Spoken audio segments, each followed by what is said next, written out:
Partie 7. Maintenant, sans ressemblance. Maintenant, sans ressemblance, sans même temps, sans infini, sans teint noir et entre, pleine main sombre de poils. Maintenant, sourde, ayant cessé d'être nue, ayant cessé d'être femme, ayant cessé. Maintenant qu'il n'y a rien à voir, rien, la ressemblance, ne délire et désire. Maintenant, tu ne te retournes pas sur ma main, ni un gant, ni une sueur, pour des lampes autour de nous, grands angéliques. Dans cette lumière. Exclu dans cette lumière sans objet, il se trouva que la lumière, s'accordant à cette chose déjà qui existait, en même temps te déniait l'existence. Il y avait ce visage qui baignait dans un infini espace. Je savais qu'il y aurait toujours ce visage et cet infini espace. Cette couleur n'avait pas besoin d'être, ce sang n'avait pas besoin d'être si lourd. L'inaltérable, le subsistant, rien. Morte pendant cet état de la lumière. L'image sortant t'atteignait, tombait là, dans un instrument de mesure. Il était devenu impossible de dire. Un nuage. Cette région. Cette région, les réflexions sont incomplètes. Les surfaces réfléchissantes ne retiennent pas, ne brouillent pas, n'affaiblissent pas, seulement suppriment par grands pans. Les fragments qui sont perdus sont peut-être rangés dans des placards, dans des archives, mais les codes, les clés sont enfermés, alors eux aussi. Je ne m'efforçais pas d'obtenir la restitution. Cette région, devant le ministère de la Marine, dessinait avec une précision maniaque, innombrable, les oiseaux, s'envolant en alignement parfait, noir. De l'engloutissement à la réflexion, seul le nom reste inaltéré. Au début, cela semblait loin, maintenant plus. Cette région par manière de dire, paysage moralisé, par description définie, base de voisinage, totalement éparpillée. Par manière de dire, région, sentir qu'une accalmie transperce, s'aplanit, s'érode, se banalise, jusqu'à ce qu'une bêche lumière la retourne au plus profond. Dans cette lumière, 2. Ton état, hors lumière, ne peut pas être pensé. Cela veut dire que je ne peux pas penser sa trace en moi-même. Réunion perceptible de lumière, une proposition d'être, toi. Ne te mélange pas, hors la lumière.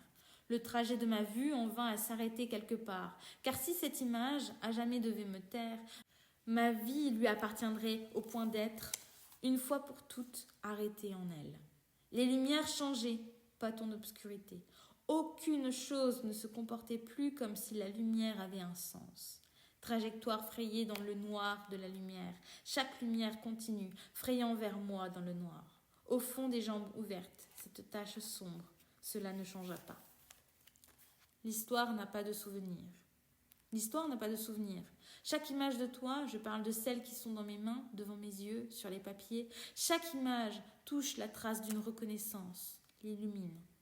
Mais elle est pourtant révolue. Elles sont révolues. Chacune et toutes ne constituent en leur configuration aucune vie, aucun sens, aucune leçon, aucun but.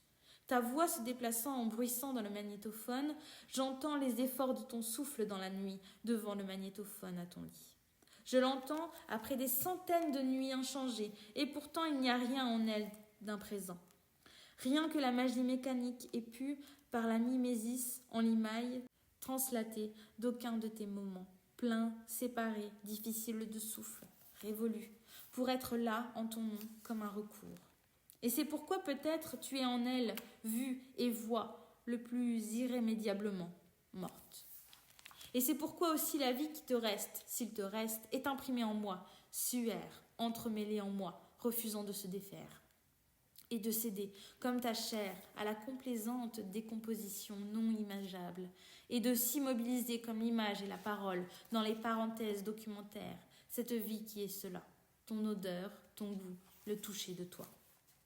Dans cette lumière, 3. Regarde. Récente, la chaleur s'éloigne, la lumière vire au noir. Regarde, un monde effondré comme un échafaudage. L'image interne, et celle-là, se contredisaient, mais je ne pouvais plus montrer ni déduire. Regarde, mon sens, la lumière, nuage, et sa forme qu'il renie. Il me passait devant les yeux des séquences vitrifiées, mais égales en désaccord violent avec son immobilité. Regarde, la durée, râteau comparse des secondes, des années, dalles de nudité, transparence, négative. Regarde, la lumière rampante qui te recouche. Pornographie. Un souvenir peut-il être pornographique ? Il faudrait qu'une pornographie puisse ne pas être publique, être sentière, puisqu'un souvenir ne s'écrit pas, ne se montre pas, ne se dit pas, être sans voyeur. Je ne suis pas nécrophile, je ne désire pas ton cadavre. Je ne sais pas ce que c'est, si c'est. Je t'ai vue morte, je ne t'ai pas vu cadavre. Pourtant je désire.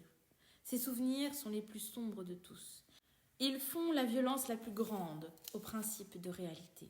J'enfonce en plein jour dans ces embrassements. Tu bouges, tu respires, mais le silence y est absolu.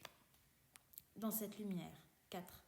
Situé dans l'entremonde, insistant, en ton nom propre, pas autre, mon amour, inapprochable, sans couleur, dors furieusement, image, ta seule patrie, amour, plus rien que pur, répétition, rôde, insiste, subsiste sur les papiers, devenu redondance du visible, l'étendue te surprendra, et ma voix en vérité retourne par ces mots à ton image qui d'elle-même ici les pose.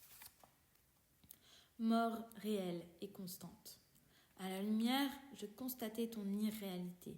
Elle émettait des monstres et de l'absence. L'aiguille de ta montre continuait à bouger dans ta perte du temps. Je me trouvais tout entier, inclus. C'était le dernier moment où nous serions seuls.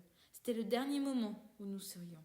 Le morceau de ciel, désormais, m'était dévolu, d'où tu tirais les nuages, et y croire. Ta chevelure s'était noircie absolument. Ta bouche s'était fermée absolument. Tes yeux avaient buté sur la vue.